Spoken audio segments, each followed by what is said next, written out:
E aí, galera, tudo bem com vocês praticamente, certo? Hoje eu vou fazer um assunto, exceto um assunto, um fato que aconteceu comigo hoje, velho. Certo, velho? Hoje eu peguei assim, pá, tava lá dormindo, pá. Eu acordei pra ir pra escola, pá, minha mãe me acordou, peguei, fui, levei minha mão no ponto, vim pra cá, troquei de roupa, fui pra escola, iam lá, e eu tô na bicicleta lá. Aí eu pego, aí eu pego, eu vi um barulhinho assim, né, mano?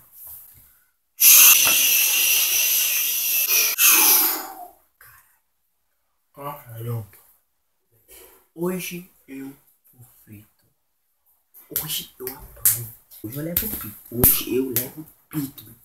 Pito o quê, velho? Pito o quê? Minha mãe fala assim: Mário, você anda muito rápido essa bicicleta. Mário, você anda muito rápido. Mário, você anda igual um doido, Mário. Mário, você anda igual um doido. O outro tava falando que você anda igual um ninja aí. Seu irmão voando aí na grupo aí. Você passa correndo na bicicleta aí, né? Você aqui na quebra-mola, você é a rua, ela vai pra cima também. Aí eu pego meu pergunto pra minha irmã assim: é verdade, Kézia? Nossa, cara. Ela falou assim: ah, os meninos não vai brigar, não. Fiquei à vontade, sei lá, pá. Eu peguei e fui pra sala.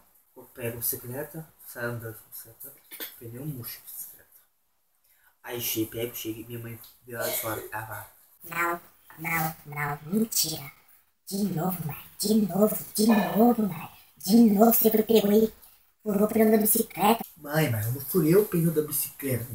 Ah, então por que tá murcho o pneu da bicicleta, Mário? Por que tá murcho? Eu falei que não furei o pneu da bicicleta. Eu não sei, rasgou a câmera, rasgou a câmera. Mas, Mário, você tem que ter atenção, você anda igual um ninja, voando com a bicicleta. Você pula com essa irmã aí, passa nos buraqueiros, passa nos espinhos aí, passa no carro de vidro.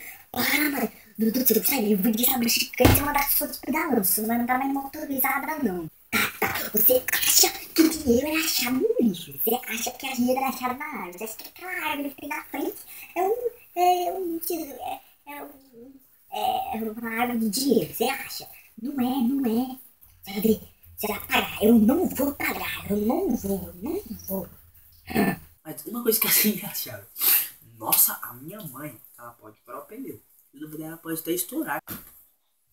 Pode explodir o negócio lá aqui. Ai, acontece. Então, pessoal, se você gostou do vídeo, certo? Deixa um like pra ajudar. Se inscreva no canal quem não é inscrito aí, certo? Se vocês gostaram do conteúdo do canal, se inscreva no canal. Toda semana terá vídeo novo, direto terá vídeo novo. Mas pra ter vídeo, tem que ter perguntas e respostas aí. Um desafio pra mim. Me segue nas redes sociais aí, certo? Tá aí embaixo na descrição. Twitter, Facebook. Aproveitei do Facebook e me adiciona lá, certo? Falou, é nóis.